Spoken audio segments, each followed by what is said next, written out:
نحمدہ ونصلی ونسلم علی رسولہ الکریم اما بعد فاعوذ باللہ من الشیطان الرجیم بسم اللہ الرحمن الرحیم۔ سورہ طلاق جو تراویح کے اندر پڑھی گئی تھی، اور اس سورہ کی اللہ رب العزت نے بہت ہی فیوزات و برکات رکھے ہیں۔ اس کا نام طلاق یعنی آزاد ہو جانا، طلاق اس کا نام ہے، لیکن اس کے اندر جو اللہ نے ذکر کیا ہے وہ زیادہ تر اسباب اور رزق کا ذکر کیا ہے۔ اب یہ عجیب اللہ رب العزت کا انداز ہے کہ خاص طور پہ جس عورت کو طلاق ہو جائے تو اس کے لیے سب سے بڑا المیہ ہوتا ہے کہ اس کا گزارا نہیں چلتا، اور اس کو بہن بھائی بھی بعض اوقات جو ہے وہ چھوڑ دیتے ہیں، اور اس کے لیے نان نفقہ سب سے بڑی ضرورت بن جاتی ہے۔ تو یا تو وہ پھر غلط کاموں پہ پڑ جاتی ہے، یا پھر اس کو جو ہے لوگوں کے آگے ہاتھ پھیلانا پڑتا ہے، یا کہیں باہر نکل کر جو ہے پھر نوکری اور دیگر کاموں میں ہونا پڑتا ہے۔ اللہ نے طلاق سورہ کا نام رکھوایا، اور اللہ نے خود اس کا نام رکھوایا ساری صورتوں کے نام، اور پھر اللہ نے اس کے اندر جو ذکر کیا وہ رزق کا کیا۔ گویا کہ اللہ نے بتایا کہ طلاق ہونے سے رزق ختم نہیں ہو جاتا،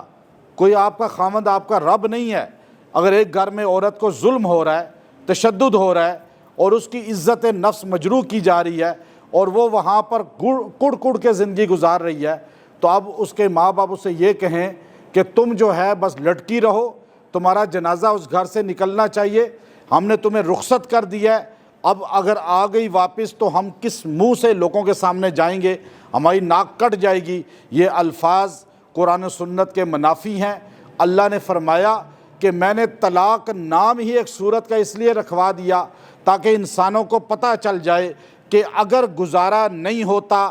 اگر دونوں کے ذہنی امانگی نہیں ہے، اور دونوں میں سے ایک پر ظلم ہو رہا ہے، تو خاوند بیوی کو چھوڑ سکتا ہے، بیوی خاوند سے طلاق لے سکتی ہے، اور یہ طلاق لینے سے دونوں کو غربت نہیں ملے گی، بلکہ بیوی یہ چھوڑ دے یا اس کے گھر والے کہ اس طرح جو ہے یہ روڈ پہ آ جائے گی اور اس کی عزت ختم ہو جائے گی۔ اللہ نے فرمایا کہ اگر ایسی زندگی ہے جس میں وہاں پر عزت نہیں ہے، اور وہاں پہ آپ کو کوئی جو ہے مراعات نہیں ہے، کوئی آپ کو وہاں پہ سہولت نہیں ہے، آپ صرف وہاں پہ قیدی کی حیثیت سے زندگی گزار رہی ہیں، تو عورت کو کہہ دیا کہ تم طلاق لے لو اور دوسرا کہیں شادی کر لے۔ اور رزق کس کے ذمہ ہوگا؟ اللہ نے کہا وہ میرے ذمہ ہے۔ اللہ نے پھر اس کے اندر رزق کے لیے جتنی مضبوط آیت، سورہ طلاق میں بڑی فیوزات ہیں، جتنی مضبوط آیت اس میں آئی ہے پورے قرآن میں کسی جگہ نہیں آئی رزق کے متعلق، آپ حیران ہوں گے۔ اب اس کی اگر میاں بیوی وہ دونوں ایک دوسرے میں نااتفاقی دیکھیں تو سورہ طلاق کو 21 دن تک پانی کھانے پہ دم کر کے کھائیں پئیں، اللہ تعالیٰ دونوں کی نااتفاقی کو دور کر دے گا۔ اچھا، عورت دیکھتی ہے کہ میرا خاوند مجھے طلاق نہیں دے رہا، اور میں طلاق چاہتی ہوں کسی بھی وجہ سے، جائز مقصد کے لیے۔ خاوند کہتا ہے کہ بیوی مجھ سے طلاق لے لے، اور میں اگر خود چھوڑتا ہوں تو پھنستا ہوں، یہ مسائل ہیں، اور دونوں جائز مقصد کے لیے ایک دوسرے کو چھوڑنا چاہتے ہیں لیکن بندھے ہوئے ہیں،